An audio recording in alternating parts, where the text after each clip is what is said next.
Hi, welcome to my channel. இன்னைக்கு நாம் மசாலா பூரி எப்படி பண்ணுறதுன்னு பார்க்கலாம். இதுக்கு நான் 200 கிராம் பட்டாணியை 8 மணி நேரம் ஊற வச்சுருக்கேன்.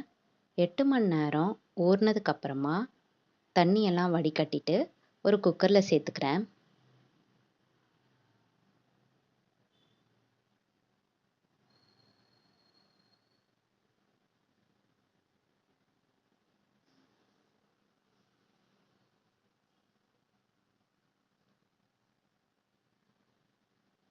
பட்டாணி நல்லா முழுகிற அளவுக்கு தண்ணி ஊற்றிக்கிறேன்.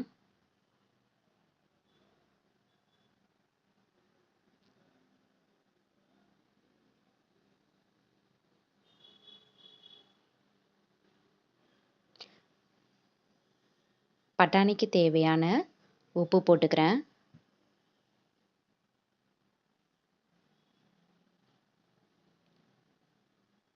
இப்போ மூடி போட்டு 3 விசில் விட்டு எடுத்துக்கிறேன்.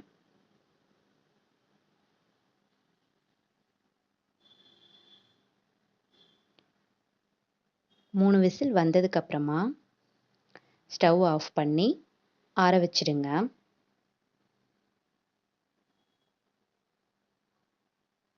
இப்போது நாம் மசாலா பூரிக்கான மசாலா எப்படி ரெடி பண்ணுறதுன்னு பார்க்கலாம். இதுக்கு நான் ஒரு வானல் வச்சுருக்கேன்.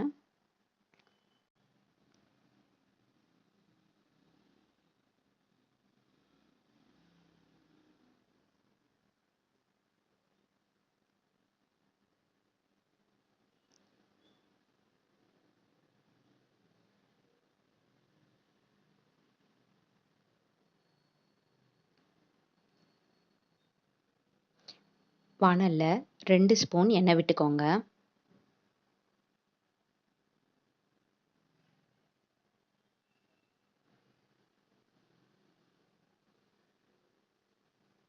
எண்ணெய் காஞ்சதுக்கப்புறமா நான் 2 மீடியம் சைஸ் வெங்காயம் கட் பண்ணி வச்சுருக்கேன். அதை இது கூட சேர்த்துக்கிறேன்.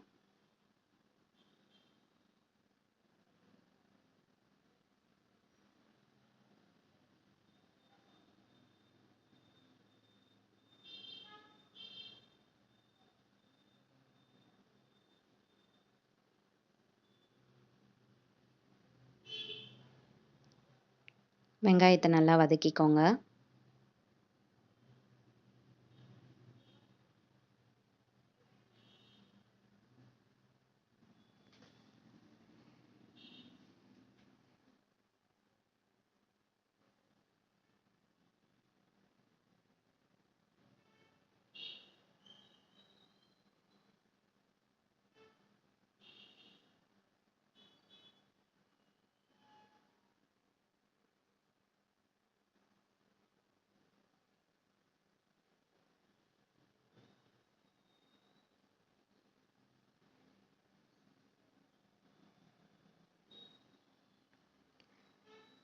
இது கூட ஒரு பெரிய சைஸ் தக்காளி கட் பண்ணி வச்சுருக்கேன்.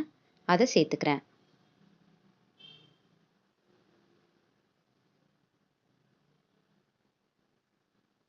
இப்போது இதையும் நல்லா போட்டு வதக்கிக்கலாம்.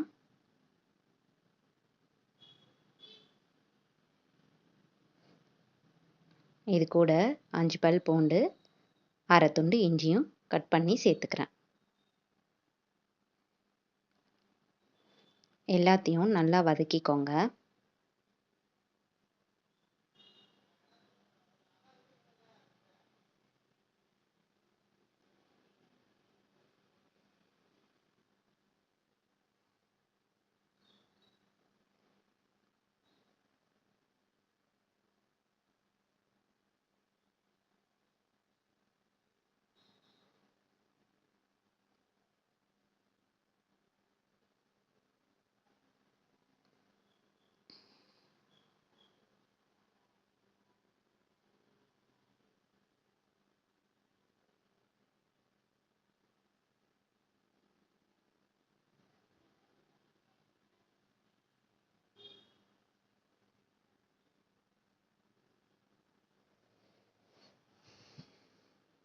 நல்லா வதங்கினதுக்கு அப்புறமா இது கூட ஒரு கைப்பிடி கொத்தமல்லியும் புதினாவும் நான் எடுத்திருக்கேன். அதை இது கூட சேர்த்துக்கிறேன்.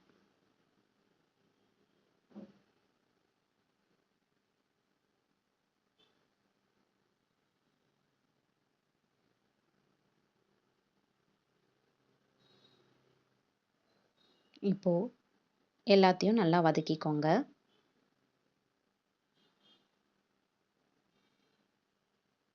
புதினாவும் கொத்தமல்லியும் சுருங்கணும். சுருங்குற அளவுக்கு வதக்கிக்கோங்க.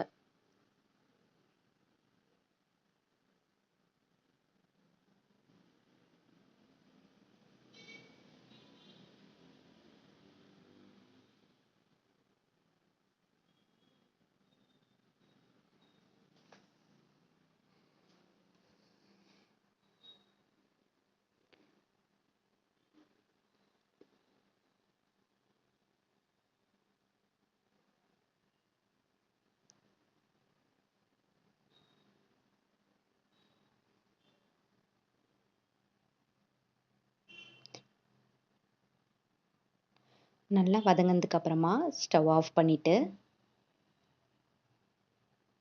ஒரு பிளேட்டில் ட்ரான்ஸ்ஃபர் பண்ணி ஆற வச்சுருங்க.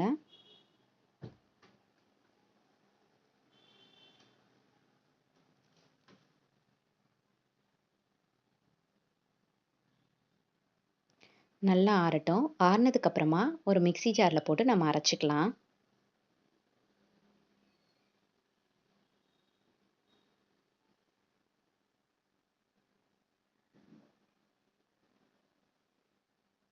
இப்போ ஆறிடுச்சு. இதை நான் ஒரு மிக்ஸி ஜாரில் சேர்த்துக்கிறேன்.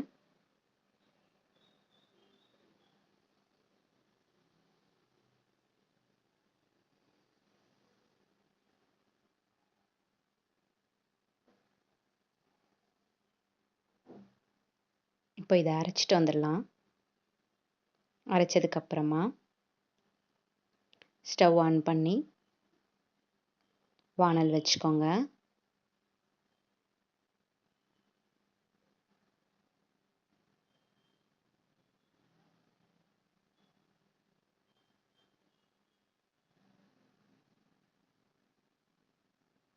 எண்ணெய் விட்டுக்கோங்க. 2 ஸ்பூன் எண்ணெய் விட்டுக்கிறேன்.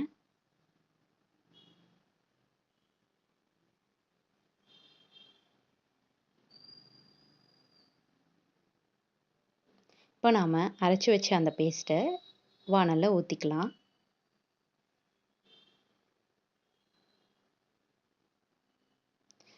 நான் கொஞ்சம் ஜாரில் தண்ணி அலசி ஊற்றிருக்கேன். அதனால் கொஞ்சம் தண்ணியாக இருக்குது. ஸோ நான் இது கட்டி ஆக்குற வரைக்கும் நல்லா கலந்துக்கிறேன்.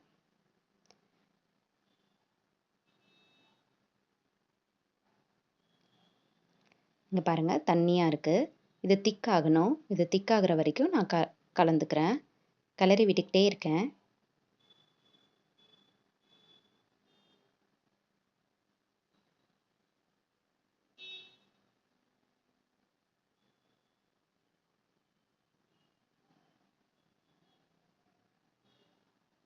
இங்கே பார்த்தீங்களா, இந்த மாதிரி திக்காக இருக்கணும். இந்த மாதிரி திக்கானதுக்கப்புறமா இது கூட நம்ம வேக வச்ச அந்த பட்டாணியை சேர்த்துக்கலாம்.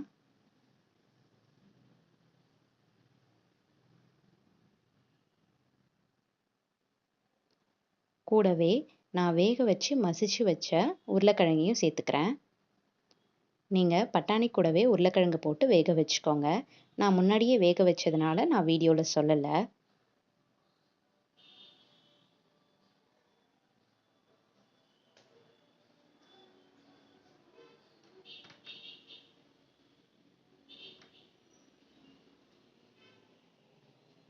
இப்போது எல்லாத்தையும் நல்லா கலந்துக்கோங்க.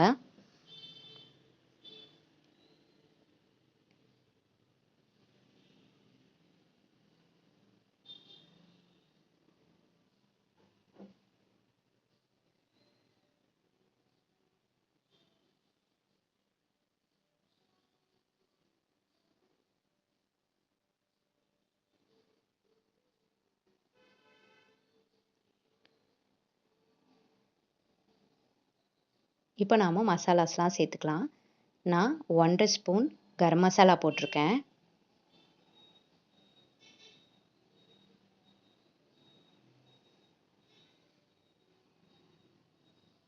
1 ஸ்பூன் மிளகாய்த்தூள்,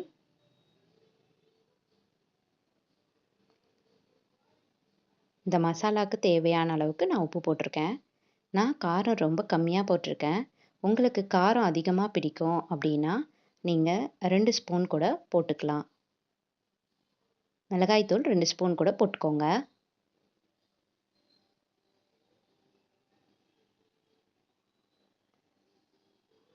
இப்போ நல்லா எல்லாத்தையும் கலந்து விடுங்க.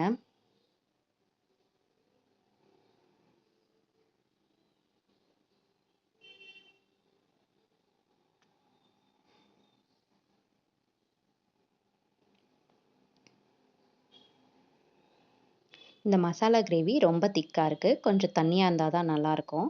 ஸோ நான் தண்ணி ஆட் பண்ணிக்கிறேன்.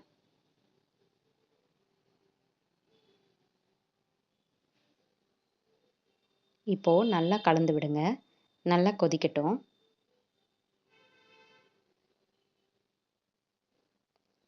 ஒரு 10லேருந்து 15 நிமிஷம் நல்லா கொதிக்க விடுங்க.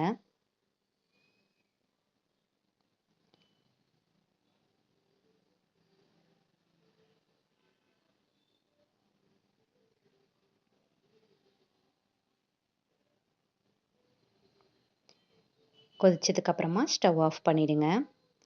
இப்போ நம்ம மசாலா பூரிக்கான பூரியை வறுத்தெடுத்துக்கலாம். நான் கடையில் வாங்கின பானிபூரி பப்பட் தான் வச்சுருக்கேன்.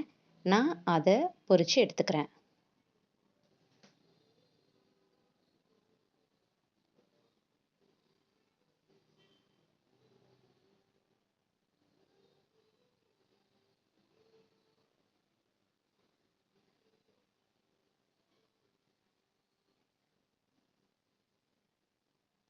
இப்போது மசாலா பூரிக்கான பூரியை ஃப்ரை பண்ணி எடுத்துக்கிட்டோம்.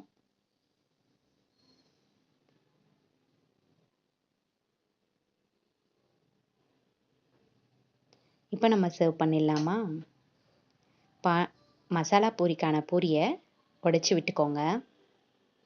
நல்லா உடைச்சி விடுங்க. நான் லைட்டாக தான் உடைச்சி விட்டுருக்கேன். நீங்கள் நல்லா தூளாக உடைச்சி விட்டுக்கோங்க.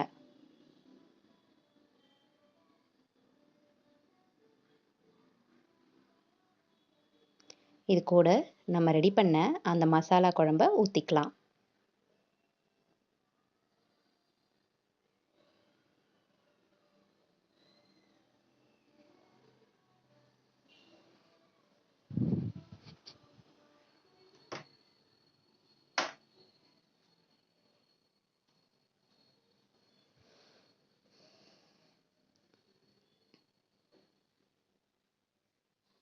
இது கூட கட் பண்ண ஆனியன்ஸ் சேர்த்துக்கோங்க. கொஞ்சமாக கொத்தமல்லி தூவிக்கோங்க.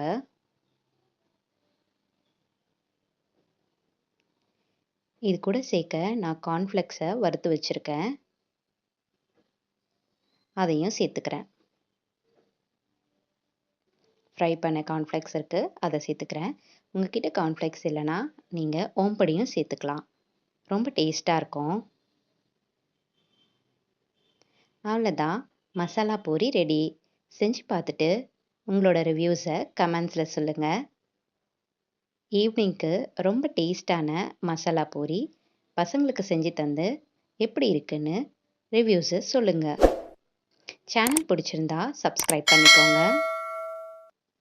லைக் பட்டனை கிளிக் பண்ணிக்கோங்க. தேங்க்ஸ் ஃபார் வாட்சிங்.